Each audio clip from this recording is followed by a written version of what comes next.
contemplate the workings of the inner being. Your eyes are wide open, but are you really seeing? What's up, y'all? Hi. My name is Ty. My name is Cole. And this is the Mentor in the Mirror podcast. So we're going to chat a little bit about posturing. If you're tuning in live on Instagram, hey, we're going to start to stream these a little bit more. So if you like to watch video, you can. But this is really about the podcast. So for you, Todd, we've been having a lot of conversations come up around posturing. Can you break down a little bit about what we're talking about when it comes to posturing? Sure. Posture is the position that the human body takes for whatever. And we are born into a situation where we develop a body posture around the way we're raised, the way we, whatever constructs we ascribe to, our behavior patterns, what's good, what's bad, what's right, what's wrong, that type of stuff. So the body takes a position of what your life is about and how your life is like.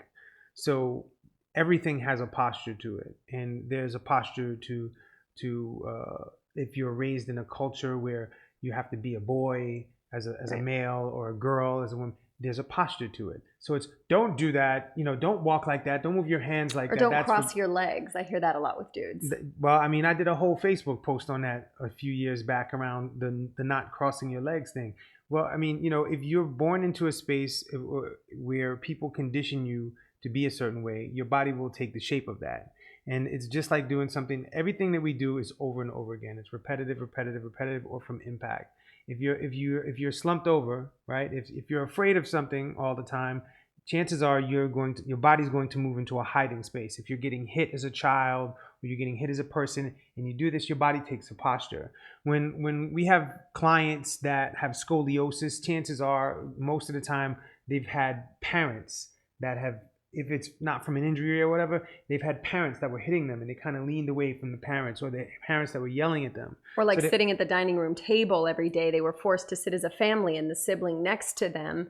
They were trying to basically lean away from, and it created a muscular posturing. And they may not have even known that they were leaning away. Right. Their body is in a protective space, so it becomes a posture.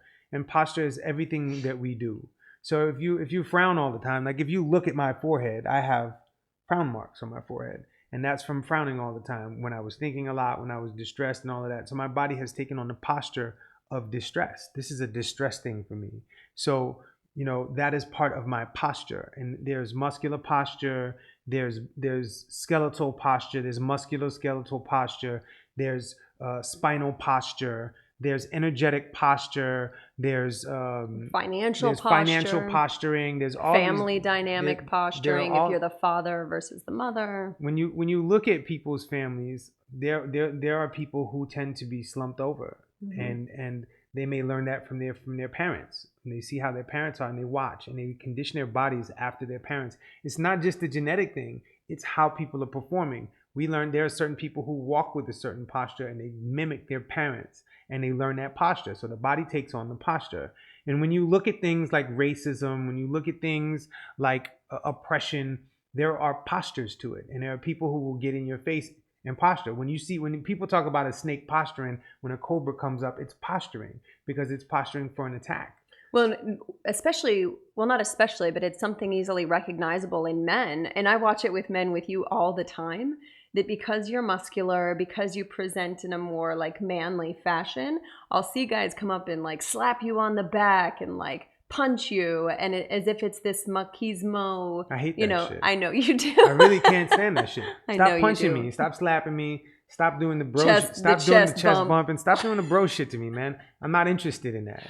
Give me a hug, man. Yeah. That's my kind of manly. If you manly, come give me a hug.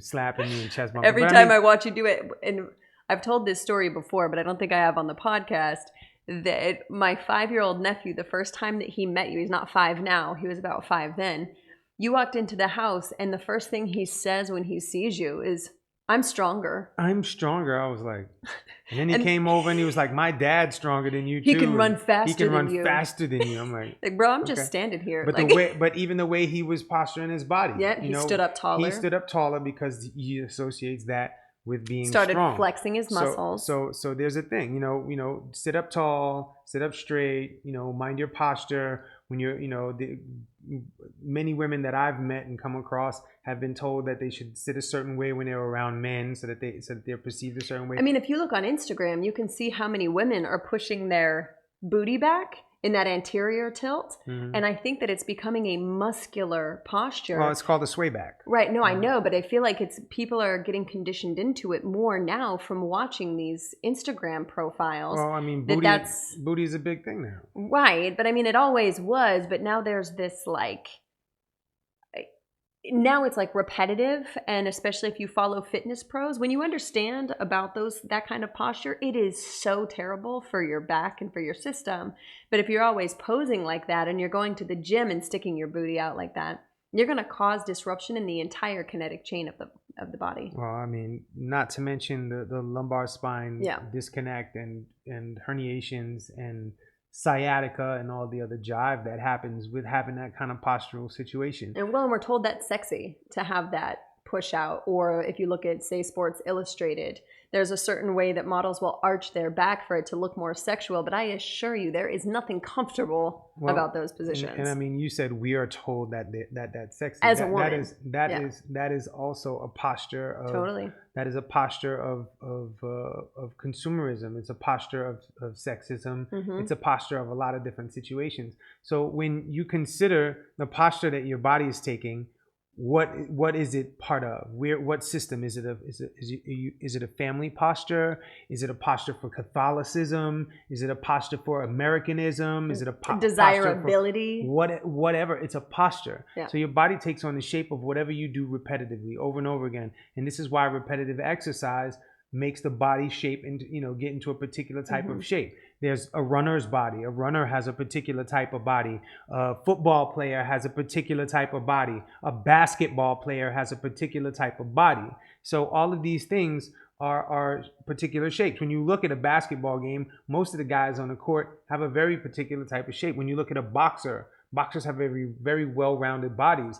They have a shape because they're doing this stuff over and over again, and the body conditions into that posture. Posture is not just about your spine, it's about the entire physicality of your body. Well, and if you figure, if someone as an athlete is studying other athletes and they look up to someone, then subconsciously it's going to work to align with or look similar to what it's seeing. So if it sees a certain build in the arms, if it sees a certain build in the musculature or in the height or whatever, it is going to create a posture within the person to mimic that. Well, I mean that's the nature of humans. Well, it's a subconscious situation where one body is responding to another body, and it creates a posture of a situational posture with a dog's tongue in your mouth. Literally, our dog just jumped up and licked him in the face. It becomes a situational posture, but that if that is repetitive over and over again, it starts to glue into the body. It starts to glue into the nervous system, and it becomes a situation where you don't have to do it anymore by thought. You don't have to think, well, let me move into this space. It becomes a subconscious situation. I know there are certain people that when they come around me, my body gets tense, and that's posturing. Mm-hmm. And when you recognize posturing in yourself, you can actually see it when other people move through the room. And this is a lot of what I talk about when people ask me about racism, when people ask me about oppression. I'm talking about the physicality of how the human body postures. And there are many people who call themselves white folks or associate themselves as white. I'll ask them, when a black person or a Latino person or an Asian person walks into the room, do you feel your body shift? Do you notice your body shift? I know when a white person walks in the room, I can feel my body shift. When I was a kid, my mother always taught me, sit up straight, act this way, be this way in front of white people, because white people think that they already think we're animals, so make sure that you don't act this way around them. So when white people walk in the room, my body tenses up immediately. I can feel it. I'm very aware of it. And I've been working for years to unhinge myself from that paradigm, because I'm not interested in pleasing white folks. I'm not interested in pleasing anybody. I honestly don't give a fuck when anybody has to think about me.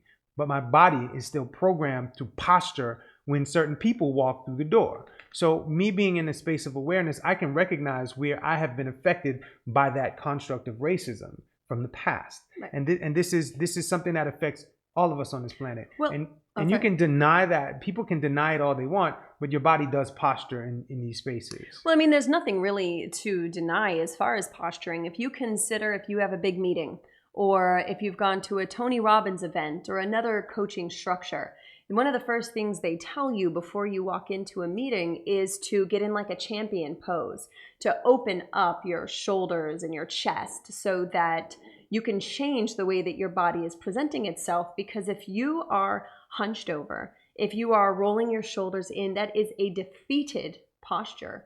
And that's one of those immediate things that we perceive as someone has no confidence, is if they are hunched over like that.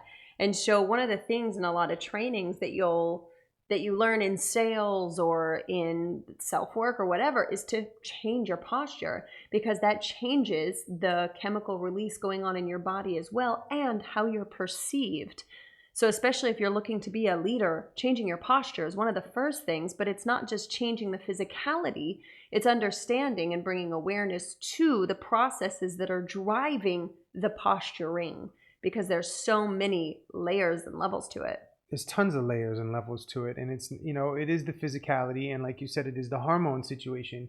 When you're positioned a certain way and your body generates a certain type of hormone, you vibrate at that frequency. So you attract a certain type of attention or a certain type of people, or you repulse a certain type of attention or certain types of people based on how your physicality is vibrating in relation to other people. Well, it's like those days when you run into like every jerk on the planet, like you're dropping your keys, you're late, everything's going quote unquote wrong. And then you run into the person at the grocery store that cuts you off or takes your parking space or whatever it is. That's not just something that happens. It is the quality and the posturing that you're exhibiting, whether or not you realize it's being perceived. Exactly. It's a chemical posture. When we give things off, it's like, when you're attracted to somebody and you give off pheromones, when you make a certain posture and you give off pheromones, another person's body can smell that and perceive that. It's all postural. Everything about us is posture. The way our cells develop is postural. When the way our musculature develops is posture. All of this stuff is posture. And when you see in yourself, when you can delve into yourself and see what is affecting your posture, how do you want your posture to shift or change, you can adjust your diet to help your posture shift. You can adjust who you're hanging around with, where you're working, where you're living, the type of movement practice that you have, the kind of water that you drink. All of this stuff affects your posture. And so when you put yourself habitually around people who make you feel shut down, right, you're going to be in a contracted chances state. Are you're going to be in a contracted space because protective. You're protected. Yeah, totally. It's an automatic physiological situation. When you're around people you're comfortable with, your body can actually relax and you can fall into a different type of posture. And it's a really important thing for me to not put myself around people who are causing me to have a compromise in my postural situation. I don't want to feel shitty around people. I don't want to feel tight. I don't want to feel contracted. I don't want to feel like my jaw is tight. That's another posture that people may not even really be recognized. Why is my jaw so tight? Yeah. If your jaw is tight all the time, maybe you're not speaking your truth. And maybe you're around people you don't feel comfortable to articulate your truth around. And so, get away from those people and see what your jaw feels like. Mm-hmm. The same thing with my forehead. My forehead is scrunched up. Am I around people that make me feel like like I'm tense, like I can't relax? So I need to move away from people with that stuff. And this is a really important place to remember. If your body has been having muscle pains and joint aches and all of these situations and things in your life, headaches, whatever, is it your posture? And chances are that's part of it, Mm-hmm. Because we're not just a spine, we're not just muscles and bones, we're a whole physical organism, and it's really important for these things to be part of an evaluation of the self.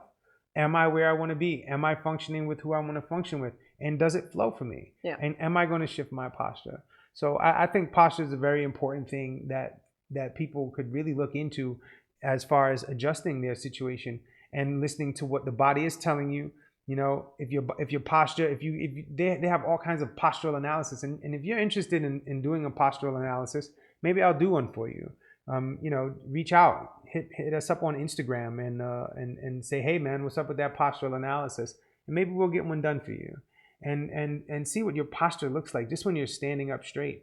And so you can have a consideration of where your posture came from and why it is the way it is, and do you want to change it, and do you feel strong and sexy and confident, or is that even what you want to feel? What is your body designed into? Well, and if you have created a habitual stance that you only feel sexy or attractive or whatever in certain standing positions, in certain clothes, all of that creates what you are used to for that posture.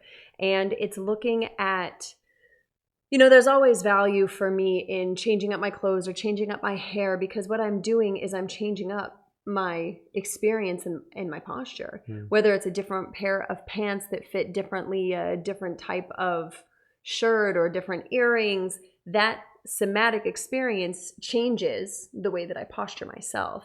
And so I think that especially when you're first getting to a more just expanding the awareness space of why you're functioning the way that you are, to take some time to distance yourself from what you've been participating in. Maybe that's coming to one of our retreats. Maybe that's coming on one of our trips. Maybe that's you going off in the woods for a week.